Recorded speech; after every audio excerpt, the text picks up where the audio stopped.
Hello YouTube. Firstly, thank you very much for tuning into this little video, which is about me explaining why I don't do guitar tuition videos. The main reason is I don't know what I'm doing. I can play guitar, I can make the guitar sound pretty, but I don't know what I'm doing. I'm like Phoebe from Friends, I don't know the names of the actual chords. Okay, I'm joking a little bit, but I really am not a guitar teacher. I've also had a secret chip on my shoulder about knowing theory. I know that's really terrible to say and it probably is holding me back, and yet I don't feel it really is holding me back. I don't know what a mode is. I know there's 11 notes on the guitar, that one, and it goes all the way up to there and repeats. That's pretty much it, and I've learned all 11 of them. So here's a very quick overview of how I learned. So when I was 10 or 11, my dad taught me a few chords, probably E, A and B7 and a bunch of other stuff, and so I learned these chords, and I've quickly discovered, or my dad taught me, that you could play these chords in sort of 3 different positions. So I had my position 1, I discovered, or I was taught that I could do that, and then I could do that, but then I would repeat. So 3 different positions. I thought that's fine, so I learned that, and I learned the 3 different positions for all the chords. But then I found chords really boring, so I preferred single note runs and making, well, not single note, well, I wasn't good enough to do single note runs, but I could learn little tunes, shadows sort of stuff, and I could play little, I could even play Happy Birthday, and I found that far more interesting than chords.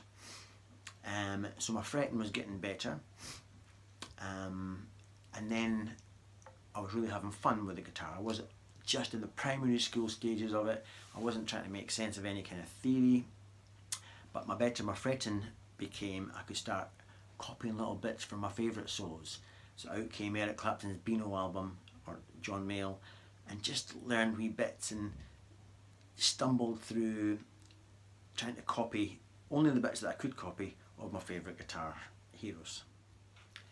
Then things got really quite exciting, because as I was learning and copying from my favourite heroes, and not having to make any kind of sense of it, I was just copying note for note what I thought they were doing, but I was getting good at it, and so therefore I started to discover little techniques, and why does that note sound like that, or just little things that pop out at me and think, that's great, what's that? And so I would learn the little techniques. So I would learn, I've got a wee list here, vibrato, hammer-ons, pull-offs. Where would I be without a pull-off? I would be nothing without pull-offs. That's the cornerstone of all my playing. Slides, bending, chicken picking, volume swells, tone swells, the way you can attack the string and the tone changes and you can back off from there. Learning all of that stuff, I didn't have a clue what I was doing. I just know that suddenly I felt I was taking a shortcut. Because my dad, for example, was always, he liked to understand the theory of it, and he was a guitar player, or is a guitar player, and I felt I was sneaking around the sides, thinking, look Dad, look what I can do, or whatever I would do, and I felt I was cheating, but it was great, and so I was learning all these little techniques. I wasn't knowing what I was doing, I was just having fun. Then I got a bit more serious. My dad taught me the country scale and the blues scale. We called it the country scale in my house, so and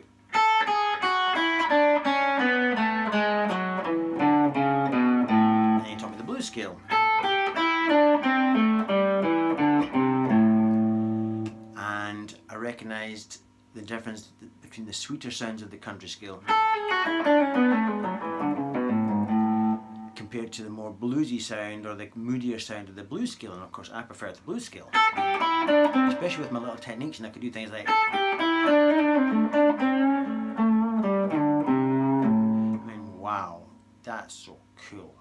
That was just street cred doing that. So I would leave that to the shadows, and I'm giving you some of this blues scale stuff. So just like the chords that could be played over the neck, you can find different ways to play these scales. And then of course mixing the 2 scales. Martin Knopfler stuff was very sweet sounding and beautiful, and then he would come out with this coolest bit of the lick, because he'd visit the blues scale for a short moment and think, oh, I love that sound in music when guitar players go from country scale to the bluesier sound of blues. Now that my world's opening up now, I'm thinking, whoa, this is great. I still didn't really understand what they were doing, but I would just learn note for note what they were doing and think, so when I'm playing the country scale and I visit the blues scale, I suddenly get that really cool sound. And I was just learning things like that. Loved it. Didn't know what I was doing, I was just having fun. Just like every guitar player, I got, over the next number of years, stuck in the blues scale rut. We are just going up and doing this blues scale, and it was so dull and boring after a while, and you start hearing rocking guitar solos from other players, and you think, what's that note? And then of course you discover the world of passing notes, and I'm sure what guitar players would call modes, and things that I still don't know what a mode is. Not a clue. Don't even want to know what a mode is, and that's probably really terrible to say. I'm sure it is holding me back on some level, but I don't feel it's holding me back. All I care about is the ear, and if the ear thinks it sounds good, it gets in my book. That's it. And the more I would learn the passing notes, the more I would start to, my vocabulary was expanding, and I think, right, so when I play my blues scale, that's the first one that everybody learns, that little. So I'd learn a bit of that, and then I would hear Martin Knopfler or Carlos Santana bring this other note in.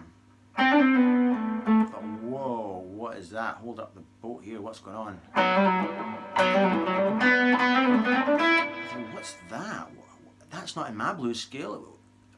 I didn't know that note was on the guitar, so I'd learn, right, so I'm contained in this little area, and they sometimes go a wee fret here or a wee fret there, or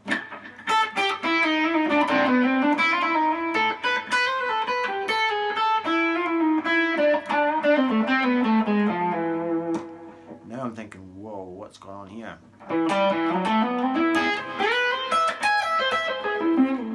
Things like that, I think, how'd you do that? And so of course, because I never know what I'm doing, I just learned it note for note. And I thought, right, so when I'm contained in my little prison here on the blues scale, I've now got I can break out the prison a wee bit by learning this lick note for note that Arlen Roth would do. He was a great teacher for me. I think, right, so every time I'm playing in my little blues rut, I'll visit that. And of course, on some chord sequences it doesn't work, but I don't care. My ear will tell me that, thanks very much. And so we'll just do that. Before you know it, your vocabulary is expanding. And I'm sure if a guitar player who knew what he was doing looked at my playing, I'm sure he would say, oh yeah, that's the such and such mode. I can see what you're doing there. Don't know, don't care, that's just what I do. And so that's why I can't give guitar lessons, because I've not got a clue what I'm doing. Then, with my expanded vocabulary, I would get into backing tracks and play along to backing tracks, or in my band I'd get the job. I was the guitar player in the band, so I'd get to invent the solos and stuff. And I would just use all my knowledge today, none of it theory based, just being streetwise, knowing where sounds terrible and where sounds good, and expand my vocabulary further and use everything I had just to play along to these backing tracks or create the solos for our band. And then in the course of that, of course, you're listening to all your heroes all the time, and you're curious as to why they sound so good. And so I went through a number of years where I just copied their stuff note for note up until I ran out of talent, and I can't copy Joe Satriani or Steve Vai or these amazing players. I'm not good enough to do that. But the better I got, the more I thought, right. I once heard Gary Moore say something on the Guitar magazine once, saying, you get to a point where you just don't want to know about anybody else's technique, you try to develop your own technique. But I was at the stage when I read that, I thought, I don't get that. No, I'll always want to aspire to be as good as him and play like him. But over the last number of years, I thought, nah, my hands seem to fall in a certain way, and I'm good at that, and I've tried to copy him at that, and I can't. And I try and I work on my weaknesses, and I think, nah, I'm not doing it. It's crap. It's not working for me. I can't play Chet Atkins stuff. I can do this. And then I heard Steve Vai in an interview once. Not that I'm a particular Steve Vai fan, but I love some of his stuff. Amazingly talented person. And he said, I have strengths and I have weaknesses. My weaknesses, I ignore them and I work on my strengths. And I just thought, that's it. What's the point in wasting time trying to play like Chet Atkins when my hands don't fall like that? I like some shredding. I can't shred. You notice in my YouTube videos, I don't know how to shred. And so a lot of stuff that quite fast in my videos is actually me thinking, I can't shred, but I can get the effect, or I can get my way, the Paul Cook way of doing it. And so I'm actually quite comfy now that I've got my own kind of little style. In fact, every time I hear a great guitar solo, I think twice about copying it note for note. I just try not to do it anymore.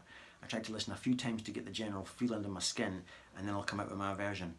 So I hope that helps. As always, thanks very much for tuning in, and I'm getting more subscribers all the time, which is just fantastic, and I'll keep them coming. And if anybody wants a particular lesson on a certain thing, I can do, but generally you won't see me do guitar lessons because, as I say, I'm not qualified, I'm not a guitar teacher. I hope that helps, especially if you've been struggling with guitar and you've been watching guitar tuition YouTube videos and you think, oh, it's a mountain to climb. Just go around the back end of the mountain, don't climb up to the top. Just go around the sides and just learn the fun bits. I'm not convinced Rory Gallagher knew what he was doing. I'm not convinced Hendrix knew what he was doing. Who cares? Just enjoy it. That's my thoughts.